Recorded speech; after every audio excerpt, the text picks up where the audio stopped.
আসসালামু আলাইকুম। আমি আমার পরিচয় হয়তোবা আপনাদেরকে জানাতে আর পারতেছি না, আমি জানাতে ব্যর্থ। আমি আমার পরিচয় সম্বন্ধে কোনো কথাই আমি বলতে চাচ্ছি না। আমি একজন নির্যাতিতা নারী, আমি ভুক্তভোগী, আমি তালাকপ্রাপ্তা। আমি বাণিজ্য মন্ত্রণালয়ের অধীনে খুব অনেক বড় পজিশনে চাকরি করি। আমি দীর্ঘ 18 বছর যাবৎ ঢাকাতে প্রতিষ্ঠিত। আমি কার সন্তান, কার বোন, এটা বড় কথা না। বড় কথা হলো আমি নির্যাতনের শিকার হয়েছি।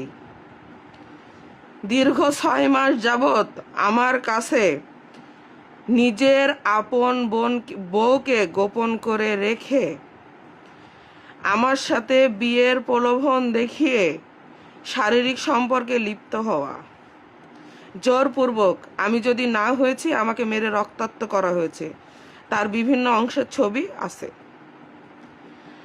আমার বাসায় এসে আমার কাজের বুয়াকে পর্যন্ত থ্রেট করা হয়েছে, যদি বলা হয় তাহলে আমার বাবাকে ভ্যান থেকে নামায়ে পিটানো হবে, আমার ভাইদের পেটের মধ্যে শাবল ঢুকানো হবে, আমার বাসায়, আমার দেশের বাড়িতে কেরোসিন তেল ঢেলে আগুন ধরিয়ে দেওয়া হবে। আমি প্রত্যেক নিয়ত টাকার অভাবে থাকার পরও তাকে টাকা পাঠিয়েছি।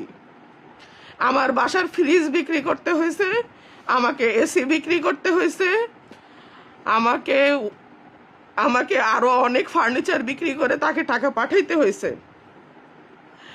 আমার দেয়ালে পিঠ থেকে গেছে, এবং আমি যখন 4 মাস পরে জানতে পারি তার বউ আছে, তাকে প্রশ্ন করাই, সে আমার উপর উত্তপ্ত হয়, আমাকে বিভিন্নভাবে মারধর করে। ঢাকায় এসে মারধর করে সে চলে যায়, এবং তখনও সে আমাকে নির্যাতন করে শারীরিকভাবে। তার নাম রিয়েল ইসলাম লিওন। সে নাকি ছাত্র দলের ভারপ্রাপ্ত আহ্বায়ক। জানি না আমি তার পরিচয়, তার বংশ পরিচয় সম্বন্ধেও আমি কিছু জানতাম না। আমাকে সে বিয়ের প্রলোভন দেখিয়ে বারবার বারবার বারবার সে আমার কাছে তার সমস্ত কিছু গোপন করেছে। পরে আমি শুনেছি সে ভুইয়ার ভাগনা।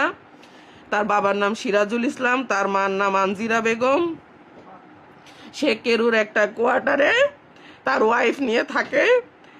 আমি তার ওয়াইফ, সে টাকা চেয়েছিল, আমি টাকা পাঠানোর পরে ফোন দেয়, তার ওয়াইফ ধরে আমাকে অকথ্য ভাষায় গালাগালি করে। সেদিনই আমি প্রথম জানতে পারি যে তার ওয়াইফ আছে, তার আগে আমি কখনো জানতে পারিনি।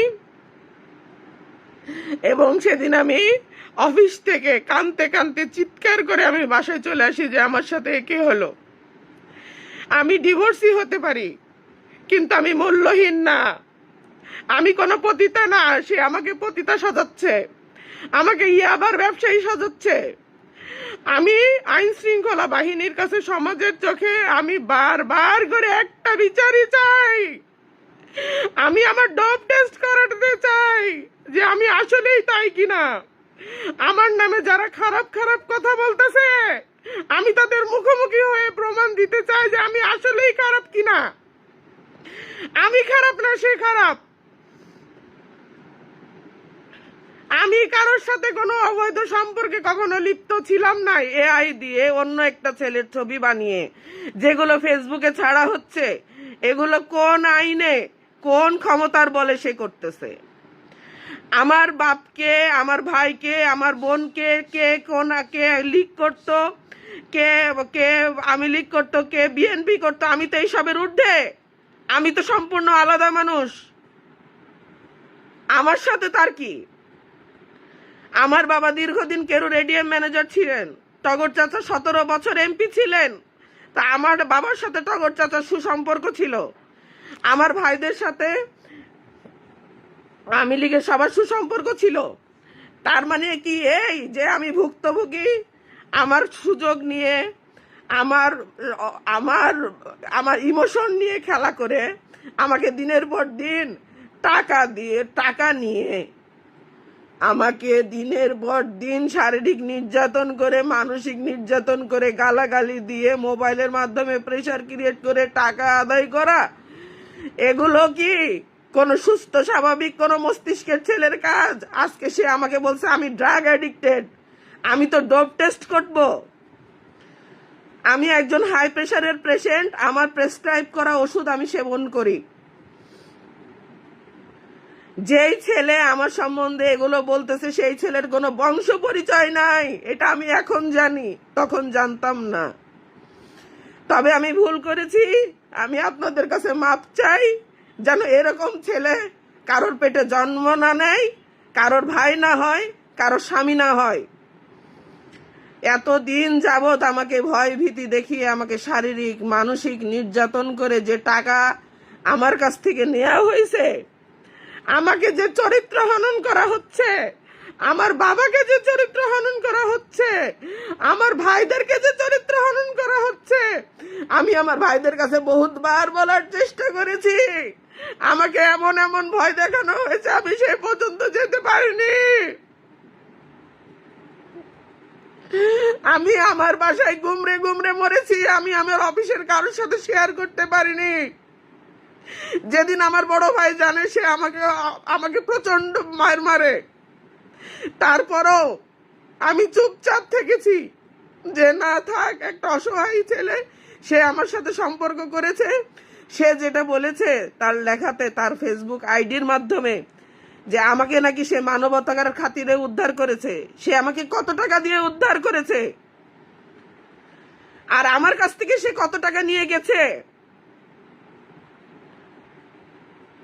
সব প্রমাণ সবকিছু আছে।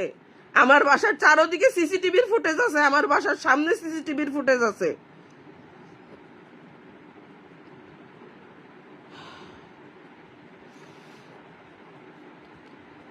দেখেন, আজকে যদি আমার মৃত্যু হয়, এই ছেলে এবং তার ওয়াইফ কনকলতা এবং সবুজ বলে আরেকটা ছেলে আছে, কয়েকজন আমার নামে যারা লেখালেখি করতেছে, আমার পরিবারকে আজকে ছোট করতেছে, তারা দায়ী থাকবে।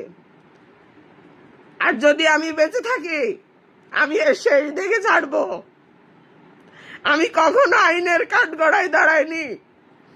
আমার প্রথম হাজবেন্ডের কথা বলা হয়েছে, উনি আমার সন্তানের পিতা।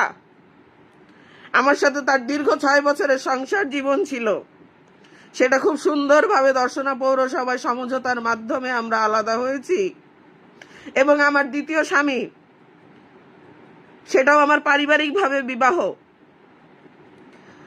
আমি আমার পরিবারের বিরুদ্ধে গিয়ে কখনো কোনো খারাপ কাজে লিপ্ত হইনি। আমি সমাজের কাছে, আইন শৃঙ্খলা বাহিনীর কাছে এবং বিএনপির প্রত্যেকটা মানুষের কাছে, প্রত্যেকটা জনসাধারণের কাছে আমি অনুরোধ করতেছি, আমি কিন্তু একজন বাচ্চার মা, তার কিন্তু কোনো সন্তান নাই, তার কোনো বংশ পরিচয় নাই, কিন্তু আমার বংশ পরিচয় আছে। আমি একজন সন্তানের মা, আমাকে সুস্থ স্বাভাবিকভাবে বেঁচে থাকার ব্যবস্থা করে দেন। তার বিরুদ্ধে ব্যবস্থা নিয়ে, সে যতবার আমাকে শারীরিক নির্যাতন করেছে, যত টাকা আমার কাছ থেকে নিয়েছে, এবং আমাকে নিয়ে যে 5 মাস মানসিকভাবে সে খেলাধুলা করেছে, আমি এটা সুষ্ঠু বিচার চাই।